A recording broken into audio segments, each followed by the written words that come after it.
eu discuto a questão da liberdade. E o modo como essa liberdade, como a gente a entende, é, na verdade, ligada, tem uma aliança com a sociedade de controle, com os aparatos e estratégias de controle do Estado, inclusive a violência de Estado.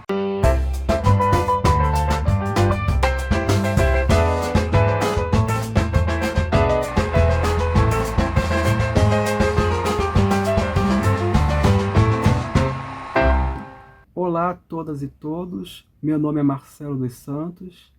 eu sou professor de literatura na Universidade Federal do Estado do Rio de Janeiro, a Unirio,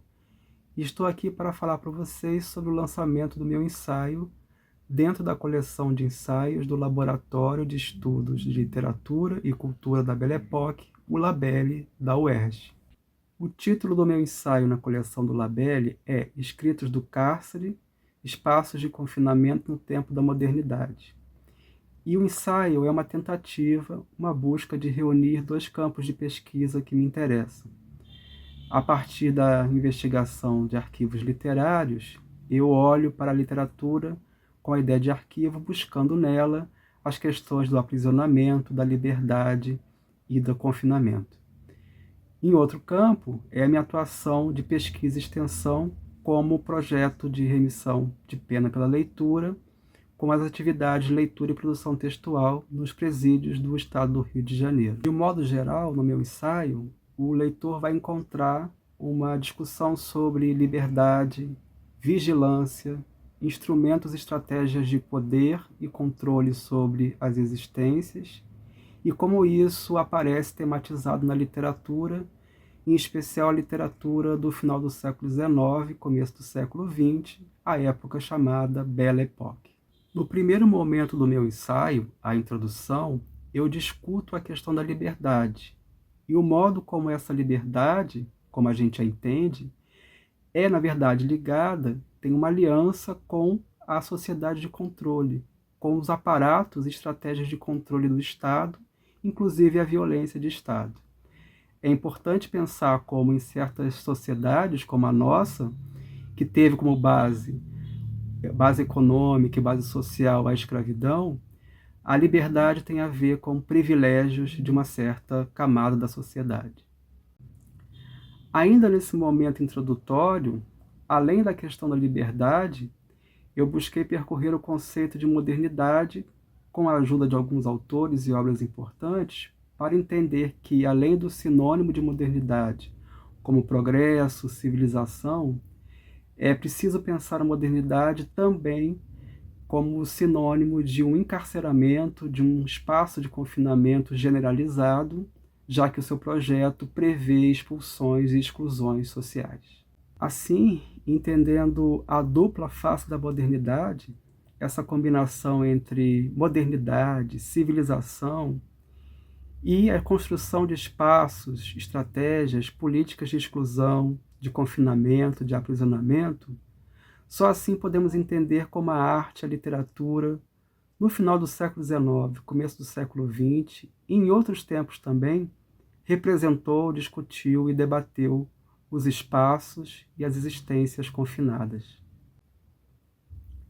Após percorrer os conceitos de modernidade e de liberdade, eu apresento no primeiro capítulo do ensaio o espaço do calabouço, como espaço de confinamento e aprisionamento. A partir da investigação de arquivos nos jornais, textos escritos por jornalistas, escritores, inclusive com pseudônimos, eu mostro como a prisão é a resposta à fuga de escravizados naquela sociedade do século XIX e começo do século XX, e como o calabouço se encontra também no horizonte como um espaço de confinamento e de castigos.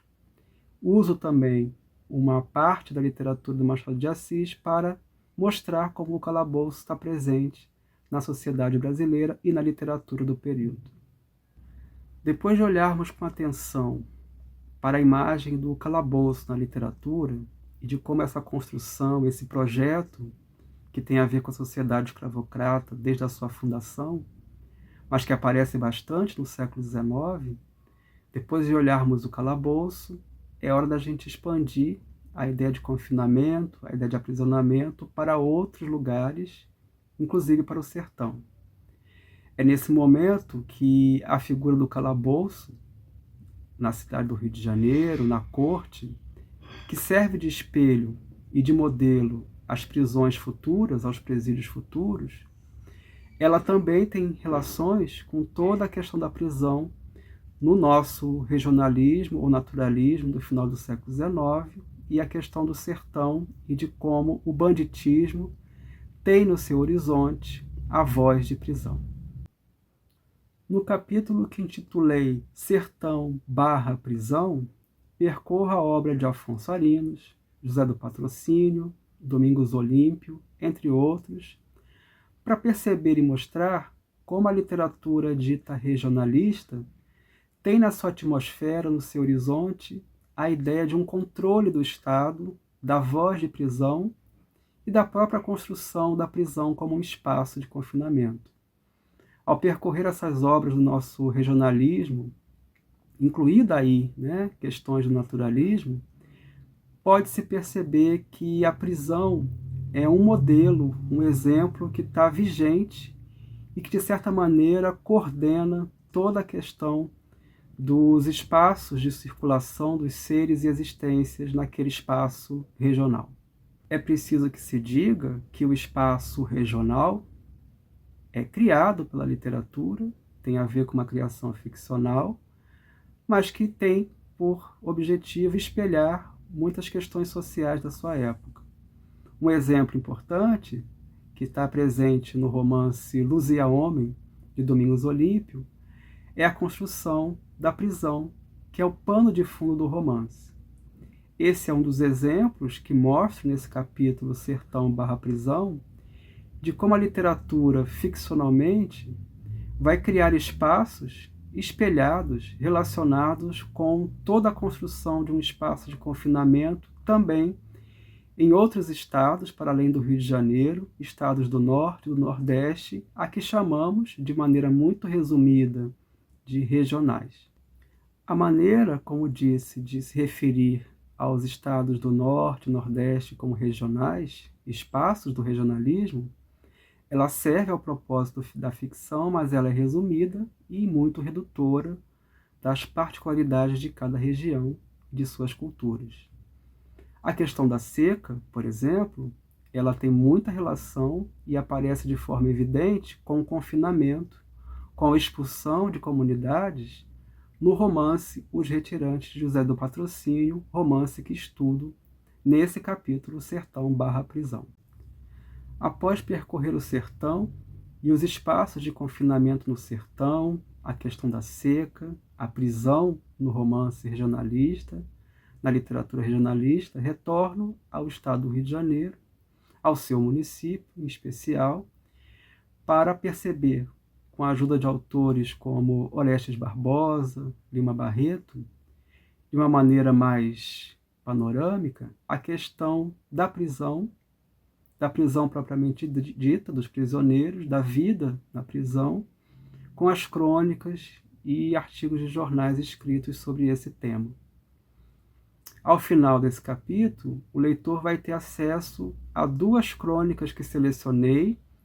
e retransmiti, fazendo a transcrição, coletadas no jornal Gazeta de Notícias no começo do século XX. É uma boa amostra, mesmo que reduzida, do modo como os olhares de jornalistas e escritores se voltam para a questão da prisão, a questão da vida encarcerada, as condições de prisão, mas também os moralismos, os olhares preconceituosos e toda a questão social que envolve a vida de alguém que foi excluído da sociedade. Apesar do tema difícil, do tema grave, de um grande problema que o Brasil sempre enfrentou e que enfrenta, que é a questão do aprisionamento, do encarceramento em massa, espero que este ensaio sirva para iluminar um pouco a relação entre literatura e prisão. Em especial, espero que o leitor tenha acesso a esse tema, a um tema tão importante, e que vocês aproveitem bastante o ensaio. Muito obrigado pela atenção de vocês.